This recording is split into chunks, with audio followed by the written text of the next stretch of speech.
नमस्कार, मैं हूं संदीप चौधरी। आज गांधी जयंती है। राष्ट्रपिता महात्मा गांधी, राष्ट्रपिता मोहनलाल करमचंद गांधी, मोहनदास करमचंद गांधी की जयंती है। वो गांधी जिन्होंने देश को आजाद कराने में एक अहम भूमिका निभाई, एक बड़ा योगदान दिया, जुल्म, ज्यादती, अत्याचार के खिलाफ अपनी आवाज बुलंद की, शांतिपूर्ण तरीके से आंदोलन किए, रीढ़ की हड्डी तोड़ दी अंग्रेजों के काले राज की। पर आप कहेंगे कि ये मैं क्यों बता रहा हूं, ये तो हम जानते हैं। ये आज बताना इसलिए जरूरी हो जाता है क्योंकि हम जो न्यू इंडिया की बात कर रहे हैं, उस न्यू इंडिया में क्या जुल्म, ज्यादती, अत्याचार होता है तो वहां पर संवेदनशीलता दिखाने के लिए, संवेदनाएं जाहिर करने के लिए हम आजाद हैं क्या? आजाद भारत में भी हम आजाद हैं क्या? बात कर रहा हूं हाथरस कांड की। एक लड़की, एक दलित लड़की, और लगातार मैं कह रहा हूं वो किसी भी जात पात की होती, दलित है मैं इसलिए इस बारे में बात नहीं कर रहा हूं। देश की बेटी के साथ कहीं भी, किसी भी इलाके में, किसी भी सूबे में गैंगरेप हो, रीढ़ की हड्डी तोड़ दी जाए, जीभ काट दी जाए, तो आवाज उठनी चाहिए। जात पात में हमें बेटी को बांटने की जरूरत नहीं। बेटी इस देश का भविष्य है, इस देश का मान सम्मान है। अब मौत हो जाती है, उस पर मैंने चर्चा की। रात को कैसे अंतिम संस्कार किया गया, परिवार वालों को आखिरी झलक तक नहीं मिल पाई। लेकिन अब क्या हो रहा है? परिवार अपने घर में बंद है, वो बंदी हो चुका है, किसी को उनसे मिलने की इजाजत नहीं दी जा रही। राजनीतिक दल अपनी संवेदनाएं जाहिर करने और राजनीति चमकाने, मैं इस पहलू को नजरअंदाज नहीं कर रहा हूं, वो उनसे मिलना चाहते हैं। कल मैंने राहुल गांधी, प्रियंका गांधी की तस्वीरें आपको दिखाई थी। आज तृणमूल कांग्रेस के नेता, उनके सांसद मिलने जा रहे थे हाथरस, परिवार से बातचीत करना चाहते थे, दुख साझा करना चाहते थे। और वहां पर तस्वीरें आप देखिए, पुलिस ने जाने की इजाजत नहीं दी, धक्का मुक्की हुई। राज्यसभा सांसद हैं डेरेक ओब्रायन, देखिए किस तरह से खदेड़ा जा रहा है, धक्का दिया जा रहा है, जाने की इजाजत नहीं दी जा रही। यह राजनेताओं की बात है। कहा जा रहा है ये राजनीति चमका रहे हैं। ठीक है, ये राजनीति चमका रहे हैं, एक एक करके जाने क्यों नहीं दिया जाता? क्या परिवार के दुख में कोई शामिल नहीं हो सकता? दोनों पहलुओं पर मैं बात कर रहा हूं। और बात सिर्फ राजनेताओं तक खत्म नहीं होती या परिवार को बंदी बनाने तक खत्म नहीं होती। कल मैंने दिखाया था डीएम किस तरह से धमका रहे हैं, दबाव बना रहे हैं परिवार पे कि ये मीडिया तो चला जाएगा, हम ही यहां पर होंगे, बार बार बयान मत बदलो। बयानों पर भी मैं आऊंगा। सूबे के additional DG law and order Prashant Kumar कहते हैं कि रेप तो हुआ ही नहीं, कानून नहीं पढ़ा है उन्होंने, लगता है विशाखा गाइडलाइंस भी नहीं पढ़ी हैं। डाइंग डिक्लेरेशन दी है लड़की ने, मरते वक्त का बयान दर्ज कराया है जिसमें, और ये कैमरे पर है, जिसमें कहा गया मेरे साथ गैंगरेप किया गया है। वो कह रहे हैं गैंगरेप ही नहीं हुआ। गैंगरेप की बात छोड़िए, रेप नहीं हुआ, उस पर मैं आऊंगा। तो परिवार बंदी, नेताओं को इजाजत नहीं, मीडिया को भी इजाजत नहीं। हम लोग उस परिवार से बातचीत नहीं कर सकते, प्रतिक्रिया नहीं ले सकते, उस गांव में नहीं जा सकते। और वहां पर मेरे सहयोगी राहुल सिन्हा ने यह कोशिश भी की, और राहुल प्रकाश ने, और राहुल ने क्या पाया, पहले उसकी भी एक झलक आपको दिखा देता हूं। एडीएम साहब बात कीजिए, एक बारी बात करिए सर। एडीएम साहब बात कीजिए एक बारी, यहाँ रोका जा रहा है सर, ये गलत बात है सर, ऐसे नहीं रोक सकते आप, ऐसे नहीं कर रहे, ऐसे नहीं कर सकते आप, ऐसे धक्का नहीं दे सकते। मेरे को एडीएम साहब के पास जाने दो, बात करने दो। उधर से आ जाइए, वो खड़े एडीएम। मैं कह रहा हूँ ये बंद कर रखा है, इधर से ये खुला है, ये एक बार उधर बात करें, बाहर से ही मैं इधर ही खड़ा हूँ, मेरे को आप जाने दो, बात करने दो। मेरे को एडीएम साहब से बात करने दो। आप मेरी बात सुनिए, मेरे को आप, एडीएम सर बाहर, वजह क्या है, अंदर क्यों नहीं जाने दे रहे आप, ये बता दीजिए सर, बताएंगे आप बाहर आ जाइए। एडीएम सर से, एडीएम सर, तो नेता नहीं जा सकते, चलिए राजनीति चमका रहे हैं। मीडिया क्यों नहीं जा सकता? चौथा खंबा कहा जाता है मीडिया को। हम वहां जाकर सूरत हाल पर रिपोर्टिंग क्यों नहीं कर सकते?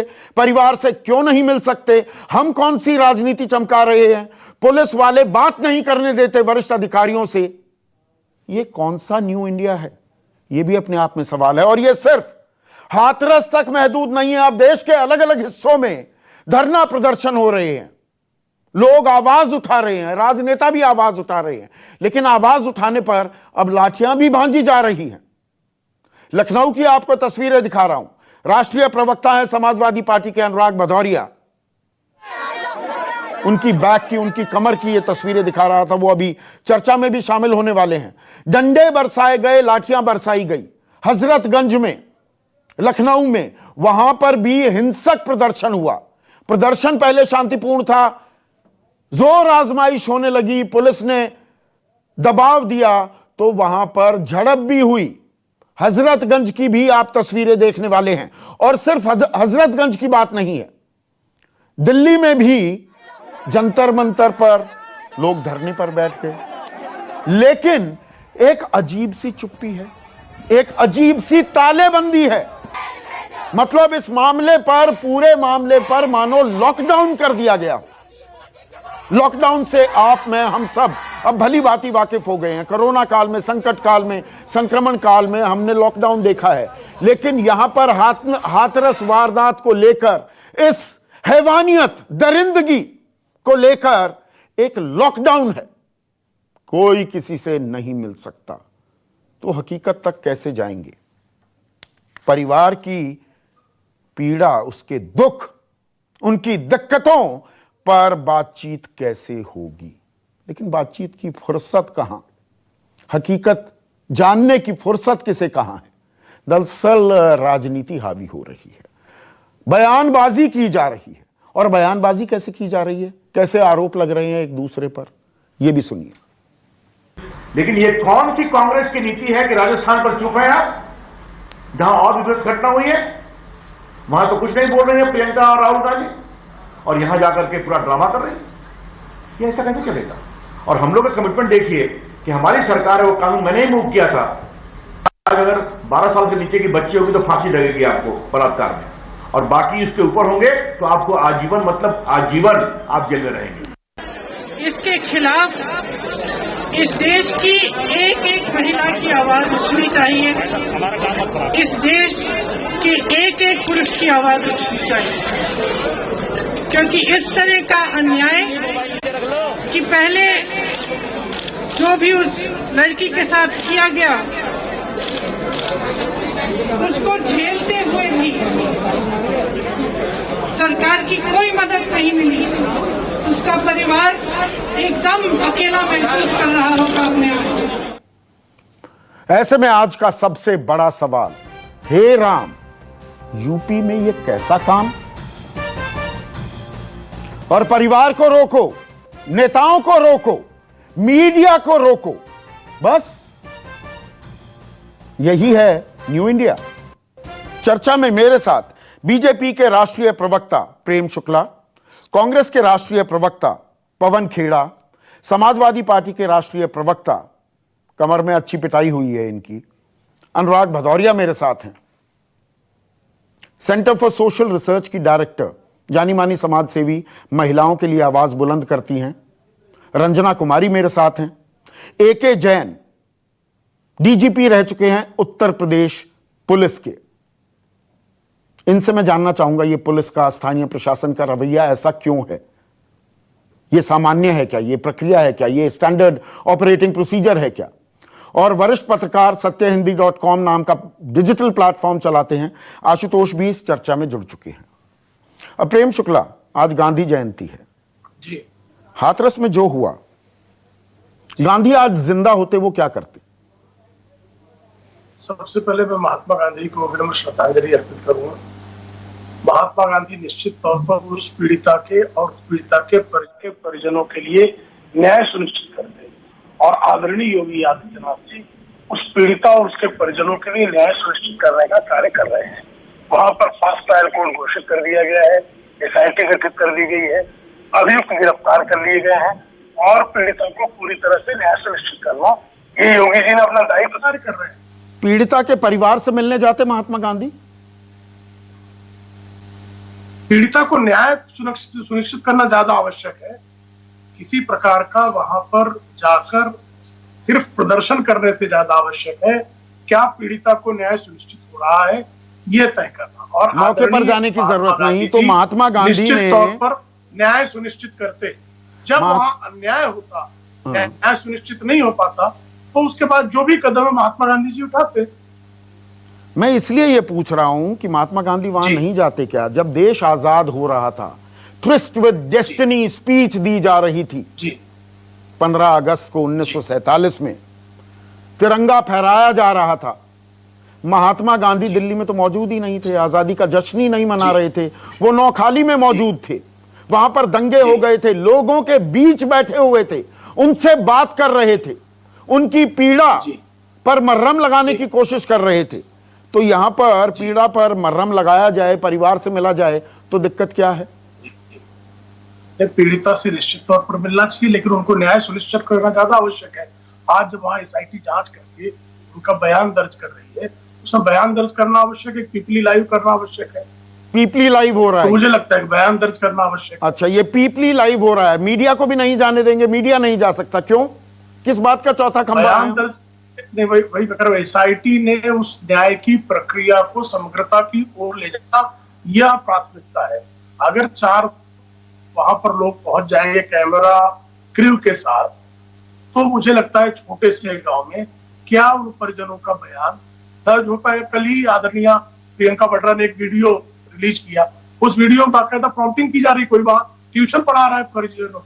तो मुझे लगता है कि एक पीड़िता परिवार को पूरा न्याय देना यह संवैधानिक दायित्व अच्छा, है। राजनेता और उसका ट्यूशन निर्वाह पढ़ा पूरी तरह रहे से हैं, किया प्रेम जा रहा है। शुक्ला, और जो इलाके के डीएम हैं, और कल मैंने बयान चलवाया और सुनाया, तो दोबारा नहीं सुनाऊंगा, है मेरे पास अगर आप सुनना चाहेंगे, जिसमें वो कह रहे हैं अरे ये मीडिया वाले तो चले जाएंगे, रहेंगे तो हम ही, रोज रोज बयान मत बदलो, हमसे ही निपटना पड़ेगा, हम ही हैं जो मदद कर सकते हैं। बहुत संवेदनशीलता, बहुत सद्भावना दिखा रहे थे डीएम। नहीं, इसीलिए एसआईटी बैठाई गई ना। ये डीएम का कंडक्ट फेयर माना जाता तो एसआईटी क्यों बैठाई जाती? तो एसआईटी पर रिपोर्टिंग नहीं होगी, मतलब ये न्यू नॉर्मल है।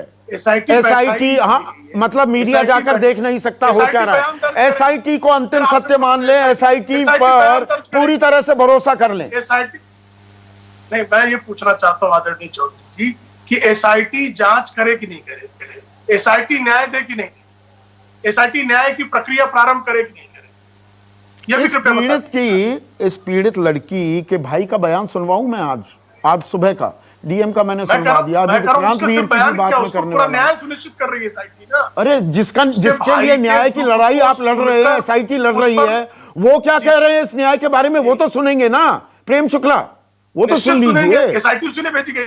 अरे सुनिए तो, वो क्या कह रहे हैं? आप कह रहे हैं उनके लिए न्याय, सुनिए पहले। निकलने नहीं दे रही। रखा है पुलिस ने? पुलिस क्या, कहाँ, कैसे लगी है? घेराबंदी कर रखी है चारों से, छत पे, गांव में, गली में, सब में खेत के बगल में थे उस वक्त जब हुआ था? बंद करा दिया तुम्हारी इनको, डराया था हमको। फोन है सबके पास? फोन नहीं है, फोन तो छिड़ा लिया है पहले के, किसी को बुला नहीं ले। सबके साथ फोन ले लिया क्या? हाँ, सबको। क्या आपकी माँ ने और भाभी ने क्या बोला कि मीडिया को बुला के लाओ? हाँ, यूँ कहा था मीडिया को बुला के लेके आओ, हम उनसे बात करेंगे। आप यहाँ कैसे पहुँचे हो? कैसे हम तो आने दिया? खेतों में के आए हैं, छुपके नियार के बहाने से कि घास लेने आने नहीं दे रहे क्या? आने नहीं दे रहे किसी को। अच्छा, हमारे ताऊ भी आ रहे थे कि हम तो अपने आदमी को बुला के लेके आएंगे, हम तो मीडिया वालों को बुला के लेके आएंगे। डीएम साहब धमकी दे रहे हैं, उनको धमकी दे रहे हैं, उनको मारा था, उनकी छाती पे लात मारा था।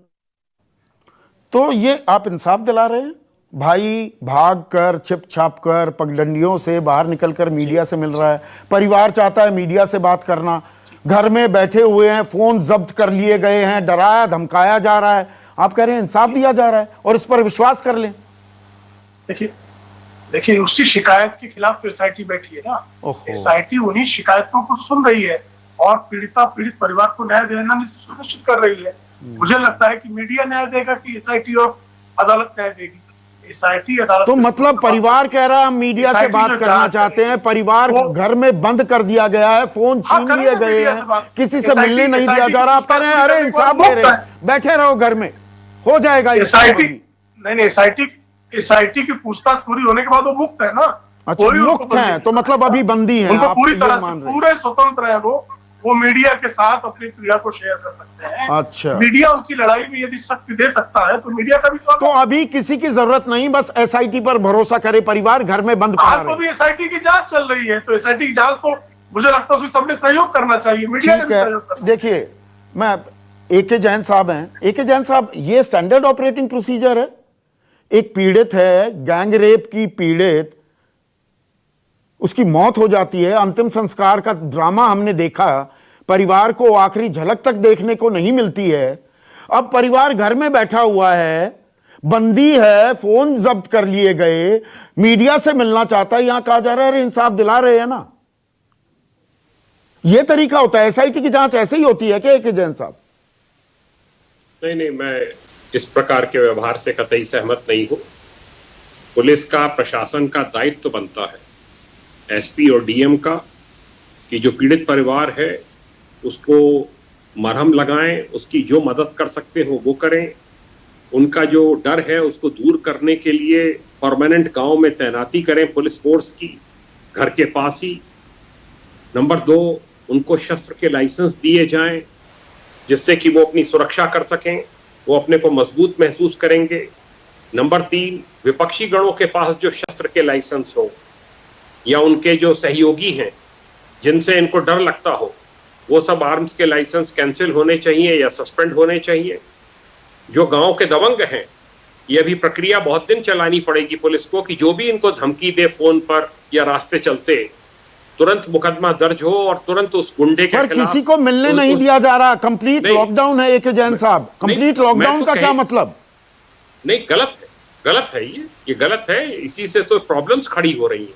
और डीएम का बयान, मैंने उसका जिक्र किया एके जैन साहब, और जो ये एसपी हैं इलाके के विक्रांत वीर, और यहां पर ये संयोग है क्या?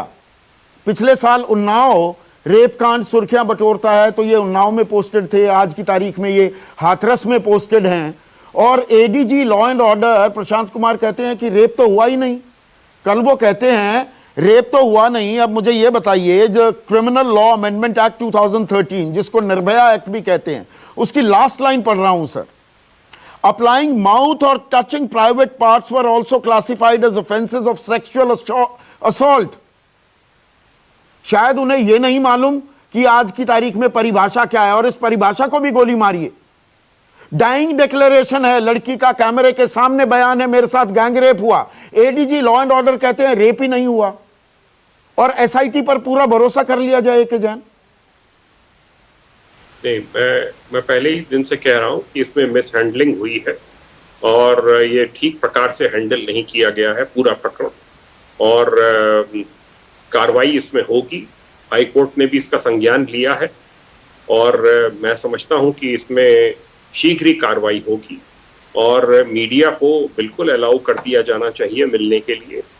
अपोजिशन के लोग भी अगर मिलना चाहें तो एक एक दो करके मिल लें। वहां पर हंगामा करने की या जुलूस निकालने की या वहां पर प्रदर्शन करने की अनुमति न दी जाए।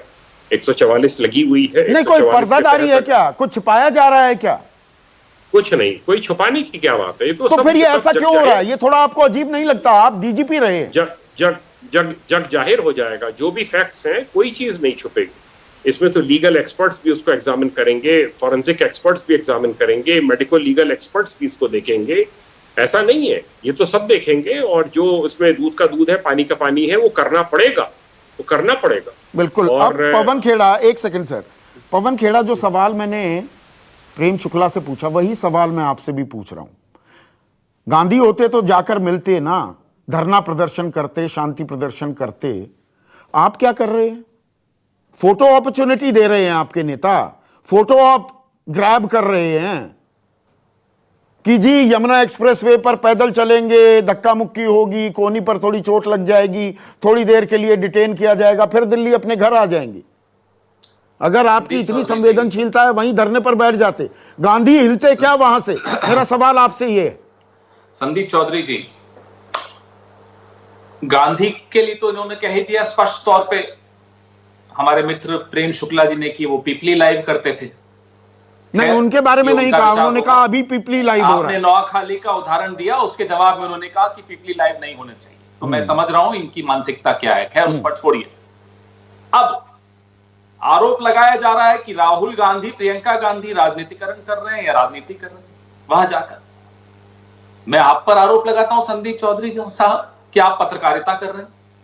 ये आरोप में कोई दम है मेरे इस आरोप में कि आप पत्रकारिता कर रहे हैं? यही तो आपका काम है, पत्रकारिता करना। शब्दों से खेल रहे हैं पवन खेड़ा, आप शब्दों से खेल रहे हैं। मेरा सवाल ये है, फोटो अपॉर्चुनिटी, पैरा ट्रूपिंग कर रहे थे क्या राहुल गांधी, प्रियंका गांधी? अगर इतनी संवेदना है वहीं धरने पर बैठ जाते, आमरण अनशन देते, तस्वीरें खिंचवाई घर में वापस। आपके सवाल पे भी आ रहा हूं। अब मैं आप पर या आपके बाकी साथियों पर आरोप लगाऊं कि आप टीआरपी के लिए कोई स्टोरी करते हैं, ये कहां तक मेरा आरोप? नहीं करते हैं ना लोग टीआरपी के लिए स्टोरी। मैं आपकी बात मैं देता हूं, मैं सीधे जवाब देने वाला पत्रकार हूं। बहुत सी स्टोरी टीआरपी के लिए होती है, तो आप भी टीआरपी बटोर रहे हैं, इसलिए फोटो खिंचवाई और चले गए राहुल गांधी और प्रियंका गांधी। साहब, मेरा एक वाक्य भी आप समाप्त नहीं होना देना चाहते तो आप पहले तमाम प्रश्न मुझसे पूछ लीजिए। मैं नहीं, मैं बीच में, मैं पूरा मौका देता हूं, आप बात करिए, पर बीच में इंटरजेक्ट करता रहूंगा। होगी, हाँ, बड़ी मेहरबानी होगी कि आप चुपचाप मेरी बात सुन लें और आपको जितने प्रश्न पूछने उसके बाद पूछ लें। राहुल गांधी वहां बैठे क्यों नहीं? पहले तो है कि वहां गए क्यों? गए तो भाई गाड़ी से उतर के पैदल क्यों गए? पैदल क्यों गए तो भाई गिरे क्यों? गिरे तो फिर उठे क्यों? उठे तो फिर वापस क्यों आए? वहां बैठे क्यों नहीं? अरे ये इनमें से एक भी सवाल मैंने नहीं पूछा। फिर अरे साहब मेरे को बोलने ही नहीं दे रहे ना, आपकी समस्या ये है आज, पता नहीं क्या बात होगी। बोलने तो दीजिए साहब, बोलिए ना, बोलने तो मुद्दे पर आइए ना, चले क्यों मैं मुद्दे पर ही हूँ। राहुल गांधी मुद्दा था अभी आपके इस प्रश्न का, मैं उसी मुद्दे पर हूँ। हाथरस मुद्दा है आपकी बहस का, मैं उसी मुद्दे पर हूँ। मैं यहाँ नहीं गया हूं, मैं भी भाई हूं। ये क्या मतलब है कि गए तो गए क्यों, आए तो आए क्यों, बैठे तो बैठे क्यों, चले तो चले क्यों? ये कोई प्रश्न है? माफ कीजिएगा, वो वहां गए तो पूरे दिन हर चैनल ने इस बारे में कम से कम चलाया, नहीं तो वही रिया चक्रवर्ती चल रही थी कि उसकी एनसीआरबी है, उसकी वो बेल की एप्लीकेशन है, यही चल भर रहा था ना। अगर राहुल गांधी, प्रियंका गांधी वह गए तो इस एक चैनल ने ये चलाया, सबका ध्यान आकर्षित हुआ। मेरे को गर्व है मेरे नेताओं पर कि उन्होंने ये कर दिखाया। नहीं तो आपको छोड़ दीजिए, एक आध आप जैसे होंगे। हाँ चलिए, बोल दिया, वरना मुझे अपनी ताल ठोकनी पड़ती। 3 दिन से 4 दिन से राहुल गांधी से बहुत पहले से हमने अभियान चला रखा है। आपकी बात नहीं कर रहा हूं। हाँ। आप जानते हैं मैं किन सब लोगों की बात कर रहा हूं। उनको करने दीजिए अपना काम। पर राहुल गांधी 12 क्यों नहीं गए? राजस्थान क्यों नहीं गए? वो टीआरपी जोन नहीं है क्या? आपने टीआरपी अब शब्द इस्तेमाल कर दिया, मैं वो इस्तेमाल करूंगा। राजस्थान में टीआरपी नहीं मिलती, यूपी में टीआरपी मिलती है क्या? थाना गाजी का नाम आपको भी याद होगा, 2019 की बात है, अशोक गहलोत की सरकार तब भी थी राजस्थान में। थाना गाजी में राहुल गांधी वहां गए थे या नहीं गए थे? अलवर में बताइए। गए थे। इसी तरह का 12 क्यों नहीं गए? अरे साहब, अब 12 क्यों नहीं गए उसका भी जवाब दे देता हूं। मुझे पहले इसका जवाब जरूर दूंगा, मैं बच के नहीं भागूंगा प्रेम शुक्ला जी की तरह। पहले मुझे यह बताइए, जो इनके तमाम गजेंद्र सिंह शेखावत, बड़े बड़े नेता जो वहां मुख्यमंत्री बनने के लिए सुबह से शाम सरकारें गिराने के लिए घूम रहे थे, वो क्यों नहीं गए 12? इतना कमजोर विपक्ष है क्या राजस्थान में कि वो 12 नहीं जा रहे? हाथरस अगर कांग्रेस जा रही तो पूछते हैं साहब कि आप 12 क्यों नहीं गए? विपक्ष हो ना आप, क्यों नहीं जाते वहां 12? कौन रोक रहा है? अशोक गहलोत नहीं रोकेंगे, जाइए 12। और इसमें अगर आपको तुलना करनी है तो सरकार के रवैये की तुलना कीजिए। मैं बताता हूं कैसे। क्या 12 में 8 दिन लगे एफआईआर कराने में? क्या 12 के डीएम ने बोला फेक न्यूज है? नहीं, यहाँ पर 8 दिन नहीं लगे। आप गलत जानकारी मत दीजिए। बीच में नहीं, गलत जानकारी में बिल्कुल टोकूंगा मैं। पवन खेड़ा, 8 दिन नहीं लगे एफआईआर में। एफआईआर तत्काल दर्ज की गई, गैंग रेप की धारा 8 दिन बाद लगी। पूरी बात बताइए, ऐसे मत कहिए। 164 का बयान है 12 में बच्चियों का मजिस्ट्रेट के सामने। तुलना करनी है तो पूरी करिए। फेक न्यूज बताई क्या? क्या परिजनों से लाश छीन ली गई? आधी रात को अंत्येष्टि कर दी गई छिपकर, पेट्रोल डालकर लाश पर? क्या ऐसा हुआ? हम तो फिर भी कहते हैं गजेंद्र सिंह शेखावत, वसुंधरा जी, जिसको आना है आए। वो क्या नाम है उनका? प्रेम शुक्ला रिस्पॉन्ड कीजिए। 3 मेहमान अभी शांत बैठे हैं। प्रेम शुक्ला स्क्रीन पर। आप 12 क्यों नहीं चले जाते? पहली बात, महिलाओं के सम्मान की बड़ी बात होती है, हाथरस पर चुप्पी क्यों है? इस मामले में, जिस मामले का हम जिक्र कर रहे हैं हाथरस के मामले का, इसमें भी मजिस्ट्रेट के सामने बयान हुआ है पीड़िता का। इसमें भी एसआईटी तक बनाई गई है, इसमें फास्ट ट्रैक कोर्ट है। 12 में जहां पर राजस्थान सबसे रेट कैपिटल ऑफ इंडिया बन गया है, 15.8 बलात्कार प्रति लाख, उत्तर प्रदेश की तुलना में 7 गुना अधिक। और 12 में राहुल गांधी क्यों नहीं गए, इस प्रश्न का जवाब अब तक आपके पास नहीं है। नहीं, आप क्यों नहीं गए, इसका जवाब दीजिए ना, उनसे पूछ लिया मैंने, अब आपकी बारी है, आप क्यों नहीं गए 12? अभी कल की बात, अभी कल की बात कर लीजिए, बांसवाड़ा में इसी तरह से दलित लड़की, तो आप जाइए ना, वो तो कह रहे हैं यहाँ पर आइए, संवेदनाएं जाहिर कीजिए, पीड़ा साझा कीजिए, आप क्यों नहीं जाते? लड़कियां तो अपनी मर्जी से गई थी, यानी लड़कियां अपनी मर्जी से वहां गई थी, और तो लड़कियों की गलती है। अगर बलात्कार राजस्थान में करता है तो ये लड़कियों की गलती है। श्रीमती प्रियंका वाड्रा के अति प्रिय अशोक गहलोत, रॉबर्ट वाड्रा को संरक्षण देने वाले अशोक गहलोत, उनका कहना है कि लड़कियों की गलती है। अरे आप क्यों नहीं गए? स्मृति ईरानी, मेनका गांधी बड़े ट्वीट करती हैं, मुंबई में कुछ हो जाता है कि महिलाओं का अपमान हो रहा है, यहाँ महिलाओं का सम्मान हो रहा है क्या? कोई ट्वीट नहीं। मेरा सवाल यह है प्रेम शुक्ला, दर्ज होता है तो यहाँ कृपा करके समझ लीजिए कि यहाँ न्याय हो रहा है और वहां न्याय को संरक्षण है। देखिए ये जो हो रहा है ना कि तुम्हारे राज्य में क्या हो रहा है, मेरे राज्य में क्या हो रहा है, मेरे ख्याल से प्रेम शुक्ला आपने भी 15.8 बलात्कार प्रति लाख और 2.6, आपने शायद प्रधानमंत्री की नसीहत नहीं सुनी है। एक मिनट प्रेम शुक्ला सुनिए ना, प्रेम शुक्ला सुनिए। तो वहां पर प्रति लाख 2.6 एनसीआरबी का आंकड़ा है, क्योंकि मैंने तो मैन्युफैक्चर किया नहीं, बहुत सही आंकड़ा दिया। 8 प्रति लाख राजस्थान जो बलात्कारियों का स्वर्ग बन गया है, उस बलात्कारियों के स्वर्ग में जहां नारकी जीवन हो गया नारियों का, वहां पर जाने में श्रीमती प्रियंका वाड्रा को क्या संकोच है? श्री राहुल गांधी अब कह दिया ना आपने, एनसीआरबी के आंकड़े भी दे दिए। अब रुकिए तो, हम बलात्कार के मामले को राजनीति नहीं, हम न्याय सुनिश्चित करना चाहते हैं। अच्छा, आपने कह दी ना अपनी बात। शायद आपने प्रधानमंत्री मोदी की हिदायत ही ढंग से नहीं सुनी है प्रेम शुक्ला जी, और देश के प्रधानमंत्री हैं, सभी राजनीतिक दलों को जो वो बात कहते हैं गंभीरता से लेनी चाहिए। 2018 में लंदन में थे प्रधानमंत्री मोदी, उन्होंने क्या सलाह दी थी पूरी राजनीतिक जमात को, वो सुनिए।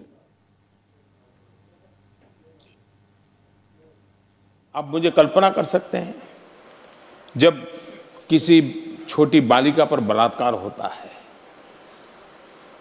कितनी दर्दनाक घटना है जी। लेकिन क्या हम ये कहेंगे कि तुम्हारी सरकार में इतने होते थे, मेरी सरकार में इतने होते हैं?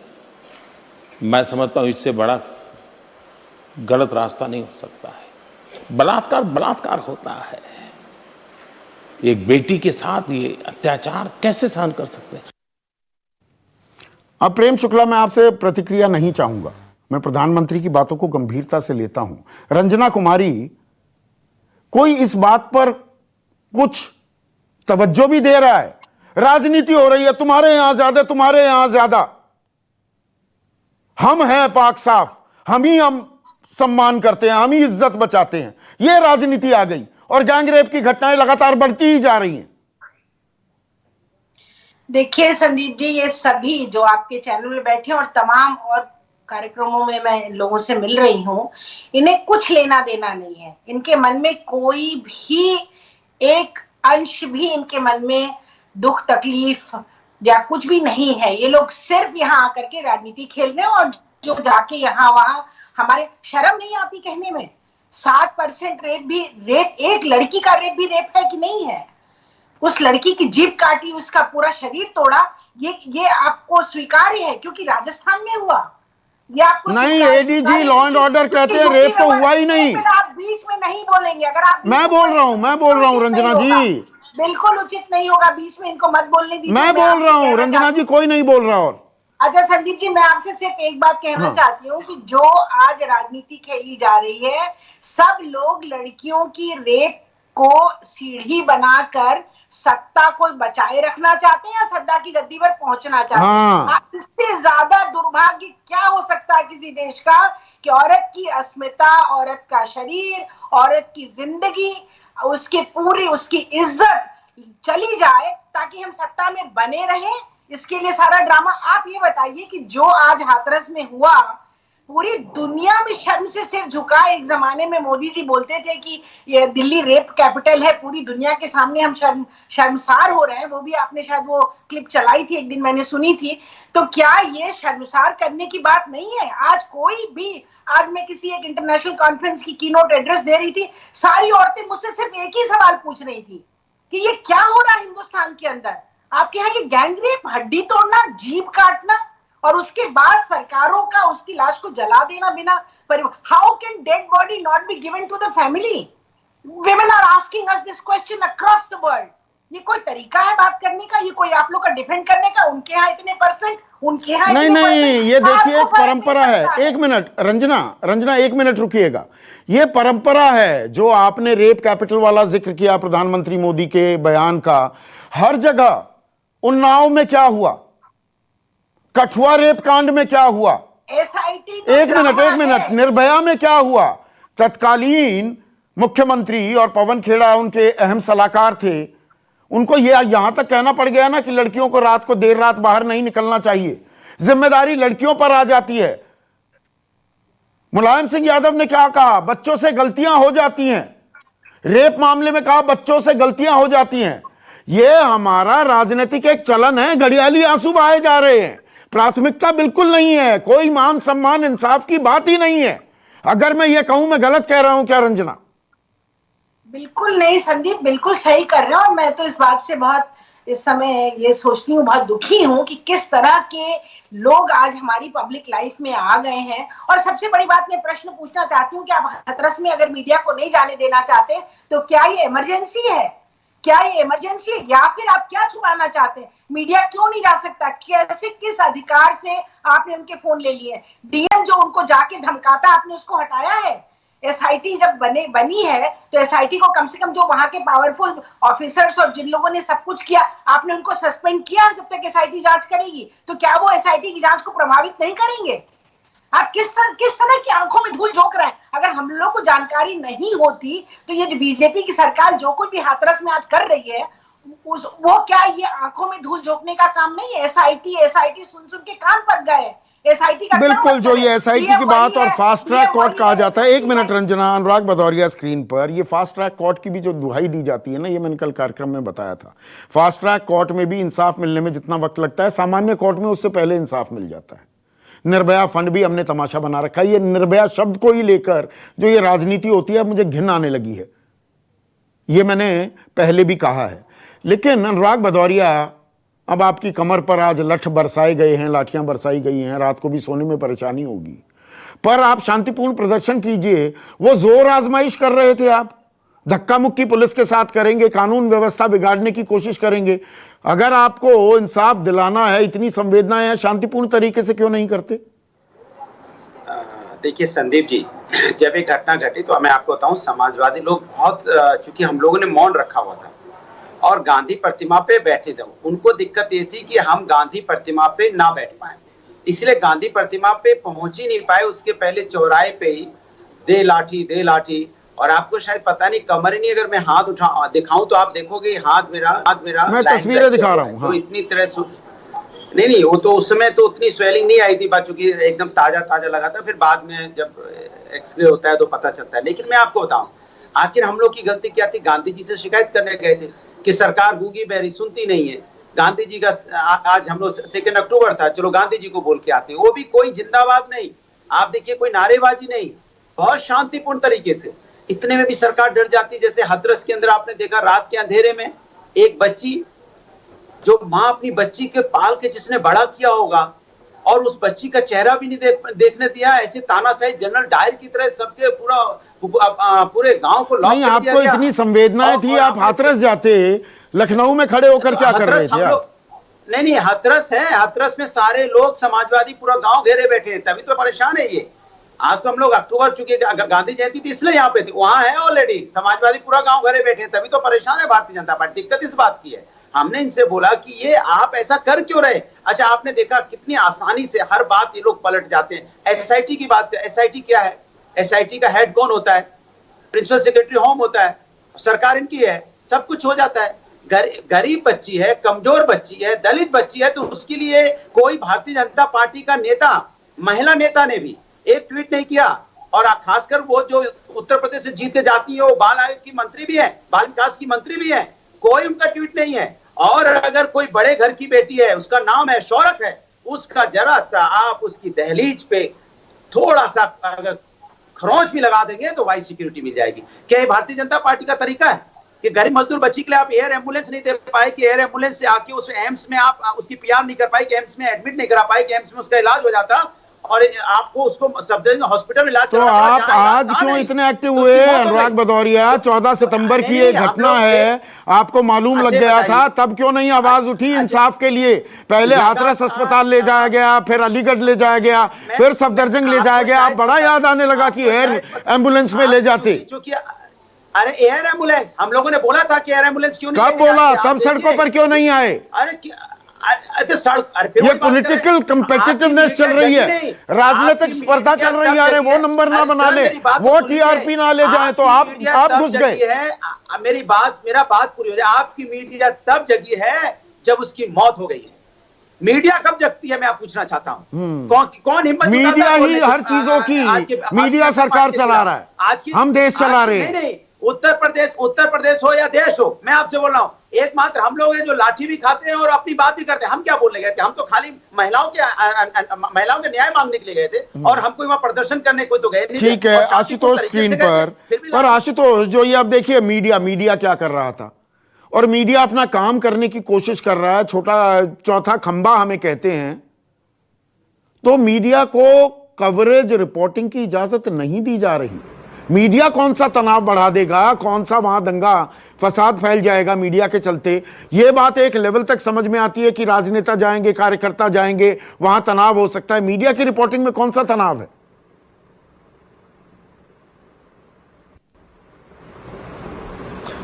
देखिए संदीप जी, मैं अभी प्रेम शुक्ला जी को सुन रहा था।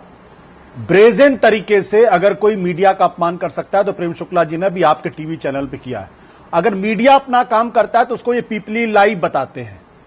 मतलब कोई राजनीतिक दल का प्रवक्ता कितना इनसेंसिटिव हो सकता है, कितना तानाशाही हो सकता है, ये उनके बयान से रिफ्लेक्शन आ रहा मुझे। अगर हाईकोर्ट के ऑर्डर के बावजूद, और मेरे पास उसकी कॉपी है, हाईकोर्ट का ऑर्डर का पेज नंबर 9 पैरा नंबर 2, साफ तौर पर कोर्ट ने लिख रखा है कि अगर किसी राज्य के अंदर अगर उसके संवैधानिक अधिकारों का अतिक्रमण हो रहा है, और इसलिए अतिक्रमण हो रहा है क्योंकि वो वहां पे कमजोर तबके से आते हैं, तो मैं ये होने नहीं दूंगा। और इलाहाबाद हाई कोर्ट ने गांधी जी के कोर्ट से अपनी बात को शुरू किया है। इससे ज्यादा इंडिक्टमेंट किसी सरकार का हो ही नहीं सकता। और जिस सरकार का एडीजी, मैं नाम लेता हूं उसका, जो करना हो कर ले, वो नाम है प्रशांत कुमार। एसआईटी क्या जांच करेगी? एसआईटी ये जांच करेगी जिसने पहले कह दिया कि चूंकि स्पर्म नहीं है इसलिए बलात्कार हुआ नहीं। मतलब इतनी बेशर्मी एडीजी रैंक का कोई ऑफिसर कैसे कर सकता है? इतना स्वाब लिया गया 8 दिन बाद। मैंने मेडिकल डॉक्टर से बात की, 3 दिन में आपके एविडेंस सीमन सूख जाता है। तो संदीप आप भूल जाइए, क्या किसी लड़की के साथ बलात्कार तभी माना जाएगा जब स्पर्म होगा? कोई कानून का जानकार, इतने ऊंचे पद पर रहने वाला आदमी, क्या उसको रेप की परिभाषा मालूम नहीं है? और क्या उनको इस जेएस वर्मा कमेटी की जानकारी नहीं है? यह एरोगेंस है, यह बदतमीजी है प्रशासन की। और ऐसे ऑफिसर को सैक कर देना चाहिए, क्योंकि वो आदमी खुलेआम बैठकर मजाक उड़ा रहा है। और इतना ही नहीं, उसने कल प्रेस कॉन्फ्रेंस में यह भी कहा है कि हम ऐसे लोगों की पहचान करें जो अफवाह फैला रहे हैं, उनके खिलाफ लीगल एक्शन होगा। यह धमकी दी जा रही है। और आज जिस तरीके से उस बच्चे ने बताया है कि उस डीएम ने उसके ताऊ के सीने पर लात मारी है और वो उसका ताऊ जो है वो बेहोश हो गया है, ये हम किस दुनिया में रह रहे हैं?